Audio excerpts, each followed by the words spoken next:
Nous sommes très heureux de vous avoir avec nous ce matin. Je dirais comme d'habitude, mais en réalité, c'est plus que comme d'habitude, parce que cette année, on va renouer avec une partie des traditions de Livre en Folie. Pendant la pandémie Covid 2020-2021, il n'y avait pas de présentiel du tout à Livre en Folie. C'était seulement là, en ligne. Cette année, on a le bonheur de recommencer avec un petit public, une partie de ce que proposait avant Livre en Folie. Livre en Folie cette année a changé de local à nouveau. Cette fois, Livre en Folie va se dérouler le 16 juin au Caribé, là où nous sommes ce matin. Livre en Folie aura la chance d'avoir 135 nouveaux ouvrages haïtiens qui seront présentés pour la première fois à l'occasion de cette édition.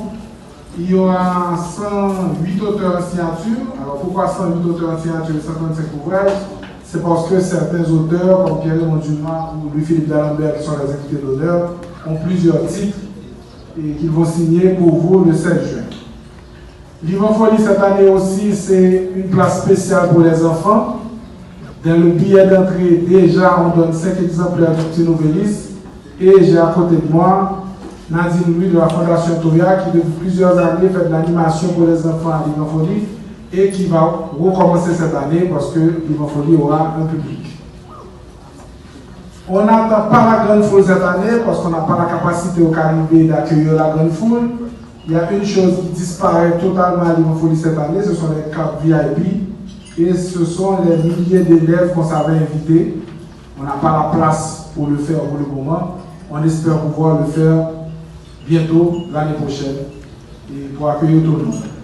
Ce matin, la vente en ligne a commencé. 1200 ouvrages sont disponibles sur le site www.livrefolie.com. C'est déjà Livre en Folie qui commence. Ça va se poursuivre jusqu'au 19 juin. Livre en Folie aussi, c'est des conférences cette année, pas la quinzaine du livre, mais la semaine de Livre en Folie, parce qu'on n'a pas pu faire la programmation pour toute une semaine. Il y a beaucoup de nos partenaires qui jusqu'à présent n'ont pas recommencé à recevoir du public. La Focale n'a pas recommencé, l'Institut français n'a pas recommencé. On va faire des conférences ici, dans cette salle, et de petits formats, mais qui seront diffusés sur Magic 9 et sur Télé20. C'est pour garder le lien et continuer à réfléchir sur certaines thématiques qui nous intéressent. Et parce que nous croyons que la Constitution, par exemple, l'insécurité, par exemple, ce sont des sujets qui intéressent tout le monde. Et les conférences aussi vont permettre de rendre hommage à des disparus. Et Jacques-Stéphane Alexis, 100 ans depuis qu'il est né, mais depuis 61, il est porté disparu. On va lui rendre hommage cette année à Livre en Folie. Et Ronnie Gillot, qui est un grand acteur de Livre en Folie, qui a disparu pendant la pandémie Covid. Il y aura une conférence en hommage à Ronnie Gillot. Il y aura aussi une conférence à M. Dieudonné Fardin, éditeur, auteur et responsable du Petit Samedi Soir. On va lui rendre hommage aussi cette semaine au Caribé. Et enfin, il y aura des conférences particulièrement à la BID avec les invités d'honneur, avec aussi les jeunes prix des chants de ces 2 dernières années qui n'avaient pas eu la chance de participer à Livre en Folie. Ils vont participer à une conférence avec des écrivains confirmés comme Louis-Philippe d'Alembert, comme Pierre-Raymond Dumas, parce que pour nous, il est important de mélanger les générations. Il y aura aussi sur Magic 9 et sur Télé20 une conférence débat entre 2 invités d'honneur, Louis-Philippe d'Alembert et Pierre-Raymond Dumas, qui sera modérée par Émilie Prophète, l'écrivaine plus que la ministre, qui connaît bien l'œuvre de ces 2 personnes. Je vais tout de suite passer la parole à Émilie Prophète, justement, la ministre de la Culture, qui nous accompagne cette année à un autre titre. Jusqu'à présent, Émilie Prophète était Livre en Folie, Livre en Folie, Livre en Folie comme écrivain et comme membre du comité organisateur du Nouvelliste. Mais cette année, c'est la ministre qu'on reçoit. Madame la ministre. Merci beaucoup, Franz Duval. Messieurs les invités d'honneur, cher Philippe, cher Pierre-Raymond Dumas, messieurs, dames, les écrivains, vous êtes nombreux cette année. C'est une année de reprise. Il ne s'agit pas d'une année ordinaire de Livre en Folie au parc historique de la Canne à Sucre, mais vous êtes présents en grand nombre. Vous êtes 108 aux côtés des invités d'honneur. Mes félicitations parce que je sais parfois il faut passer pour produire un livre, l'écrire et ensuite le faire éditer.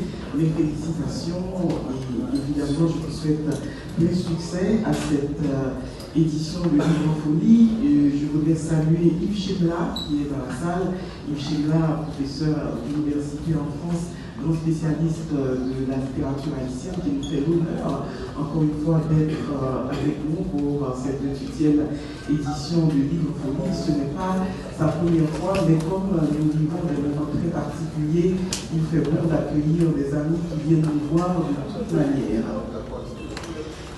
Alors, retour en présentiel, la Franz Duval l'a dit, c'était important de reprendre la vie, de reprendre Livre en Folie, qui ne s'était pas arrêté évidemment, puisque nous avons eu ces 2 dernières années l'occasion d'acheter en ligne. Il y en a même qui s'y sont habitués, mais ça va faire du bien de nous voir dans les coulisses de Livre en Folie, au milieu des auteurs qui signent, et d'acheter nos titres, de discuter avec les auteurs et de recueillir leurs signatures, évidemment. Privilégié, je le suis et je le reconnais, c'est pour ça que j'aime dire que je suis prophète dans mon pays. J'ai fait partie de Livre en Folie à tous les titres, comme écrivaine, comme organisatrice, et aujourd'hui, c'est avec beaucoup de fierté que je suis parmi vous, en ma qualité de ministre de la Culture, pour encourager, s'il en était besoin, cette super belle initiative qui est Livre en Folie depuis 28 ans.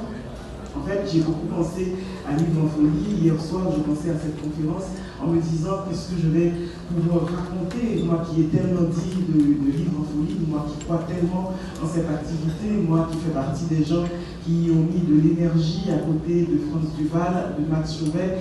Et puis, je me suis dit, je vais vous annoncer ce matin, vous le dire, si vous ne le saviez déjà, que Livre en Folie est un service public.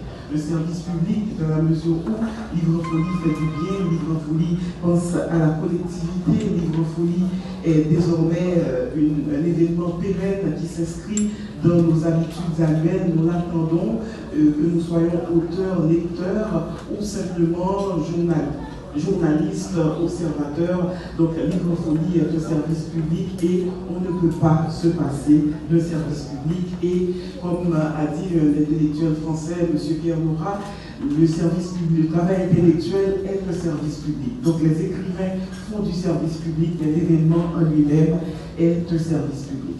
Que peut la littérature en temps de crise? C'est le moment aussi de se poser cette question. Nous vivons une crise sans précédent en Haïti, nous sommes tourmentés, il y a des enlèvements, il y a des actes d'incivilité, nous sommes inquiets, beaucoup d'entre nous se posent des questions sur demain, mais la littérature peut être une arme de combat, et je pense qu'aujourd'hui, en Haïti, en parlant de littérature, en parlant d'art en général, il faut penser à aller plus en avant, et aussi peut-être il faut penser à armer la poésie, armer la littérature, armer les arts pour résister à ce qui arrive sur nous, à ce déferlement d'incivilité, de meurtres, de comportements qui nous affligent. La belle amour humaine, dois-je vous en parler et vous en reparler? J'adore ça, j'espère que vous aussi. Cette année 2022 a été décrétée par le ministère de la Culture et de la Communication et le ministère de l'Éducation nationale et de la formation professionnelle, année de la belle amour humaine. Qu'est-ce que nous avons mis dans cette année de la belle amour humaine? Quel est son contenu? L'éducation à la citoyenneté, la gestion des risques et des désastres, l'équité de genre, la protection sociale, la protection du patrimoine bâti, mais aussi du patrimoine immatériel, tous ces sujets qui nous concernent et qui nous interpellent au jour le jour. Donc Livre en Folie, le plus grand événement autour du livre en Haïti et dans la Caraïbe, puisque Livre en Folie en termes de vente de livres, en termes de participation du public, est le plus gros événement de la Caraïbe. Moi qui ai été un petit peu partout invité dans la Caraïbe à ces foires, ces festivals, moi je sais ce que représente un Livre en Folie et qui se fait désormais sur un jour, mais quand même on voit le public, on sent l'intérêt, on voit la participation. Donc l'année de la belle amour humaine, c'est tout ça, et Livre en Folie ne pouvait pas passer à côté de l'année de la belle amour humaine pour réaffirmer ce que nous sommes, pour réaffirmer surtout ce que nous voulons être à travers une voix, celle de Jacques-Stéphane Alexis. Jacques-Stéphane Alexis avec son texte de La belle âme humaine, publié en 1957, qui nous dit cet humanisme, ce souhait, ce besoin d'être ensemble et ce besoin de faire pays. Et justement, à Livre en Folie, vous allez pouvoir trouver beaucoup de textes sur Jacques-Stéphane Alexis, présentés par des maisons d'édition, mais aussi de nouveaux titres, comme celui que j'ai le privilège de coordonner avec Yves Chemla, qui s'appelle Le vieux vent Caraïbe. Donc voilà ce que j'avais à vous dire, mais je ne vous laisserai pas sans saluer deux grandes personnalités qui ont été quasiment de toutes les éditions de Livre en Folie. Il s'agit de Dieudonné Fardin, éditeur, journaliste, professeur de son état, qui nous a quittés en juillet de l'année dernière. Nous pensons à Dieudonné Fardin, mais aussi à un autre monsieur qui certainement aurait été avec nous dans la salle ce matin, monsieur Rony Gillot. Ils méritent qu'on pense à eux et ils méritent que leurs œuvres restent à Livre en Folie, mais aussi leur âme et une présence aussi ténue soit-elle, qui nous rassure et qui nous dit que cet événement qu'est Livre en Folie est appelé à vivre, est appelé à demeurer dans le temps, à demeurer dans nos différentes années, puisque le jour de la fête Dieu, depuis 28 ans déjà, veut dire d'abord pour nous, Livre en Folie, participer à Livre en Folie. Je ne veux pas trop garder le microphone et je vais évidemment encore remercier France Duval et Max Chauvet et toute l'équipe qu'il y a derrière Livre en Folie, toutes ces personnes qui rendent possible ce bel événement que nous aimons tellement. Et encore une fois, félicitations à Louis-Philippe d'Alembert, arrivé samedi, et Pierre-Yvon Dumas, qui sont les invités d'honneur de cette 28e édition de Livre en Folie. Merci beaucoup, François.